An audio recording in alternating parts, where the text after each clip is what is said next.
le Conseil des diffuseurs et éditeurs de presse du Sénégal, le CEDEPS, devait tenir aujourd'hui un point de presse sur la crise dans les médias sénégalais.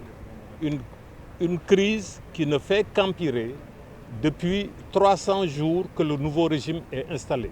Ça fait plus de 10 mois.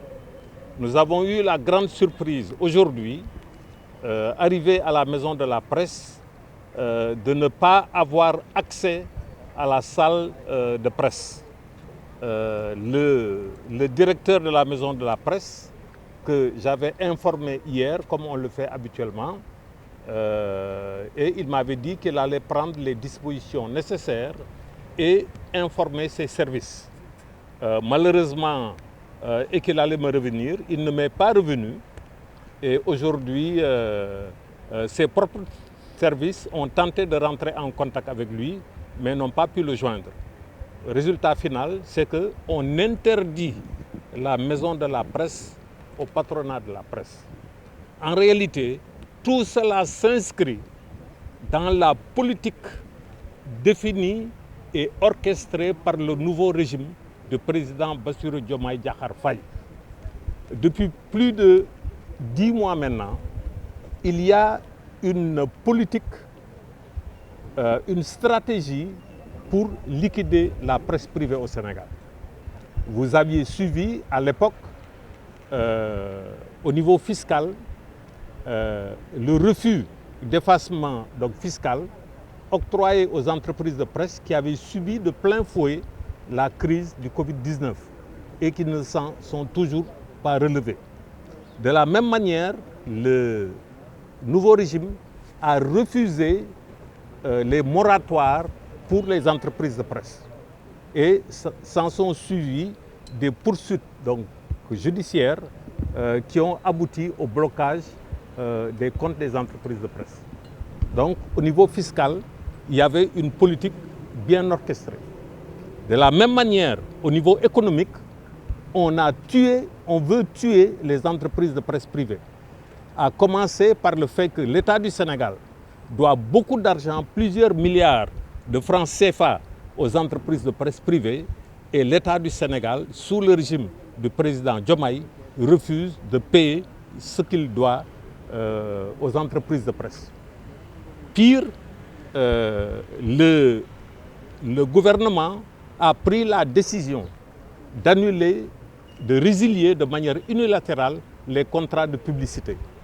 Il y a également le fait que même la subvention à la presse, qu'on appelle communément aide à la presse, n'a pas été distribuée pour l'année 2024. Donc c'est manifestement la volonté d'étouffer également d'un point de vue économique. Maintenant, il y a encore plus grave, c'est que le nouveau régime a décidé simplement de refuser la légalité aux entreprises de presse. Donc tous les médias au Sénégal, toutes les entreprises de presse qui ne seraient pas, entre guillemets, reconnues par le ministère de la Communication n'ont pas le droit d'exercer sur le territoire sénégalais. Donc, vous voyez bien que ce sont des actions qui sont très pensées pour liquider la presse privée au Sénégal. La semaine dernière, il y a eu un arrêté conjoint pris pour le paiement des redevances. La surprise, encore une fois, c'est que les entreprises de presse n'ont pas été concertées, mais mieux, toutes les taxes pour les redevances ont été augmentées. Là aussi, c'est pour tuer économiquement la presse sénégalaise.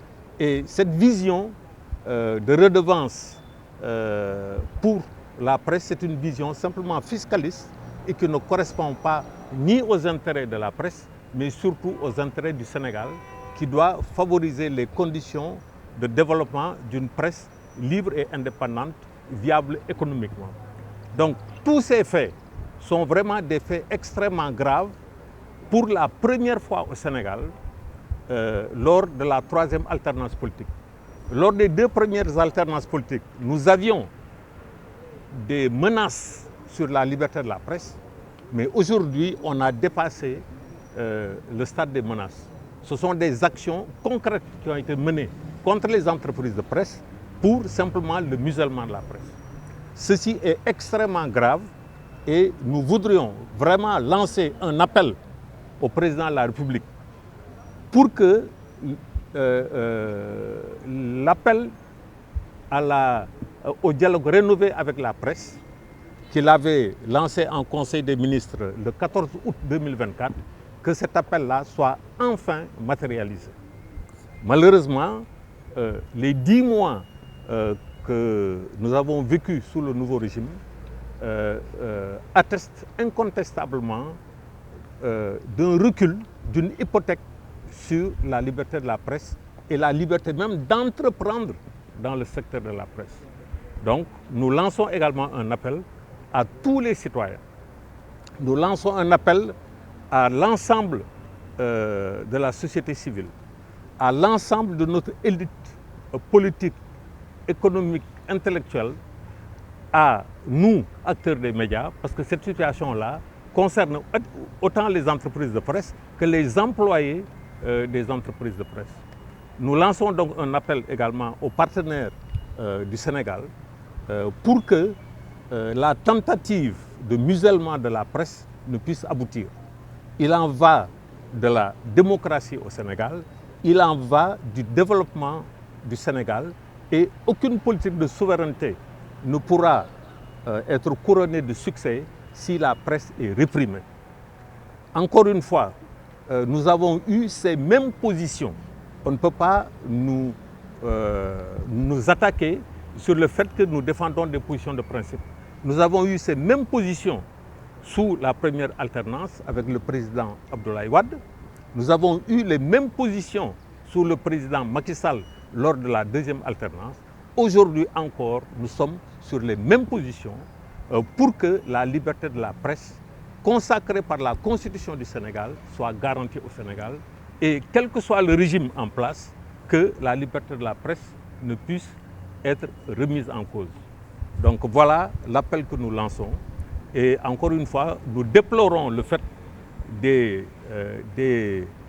actions d'une bassesse incroyable, nous refuser en tant que patronat de la presse à accéder à la maison de la presse.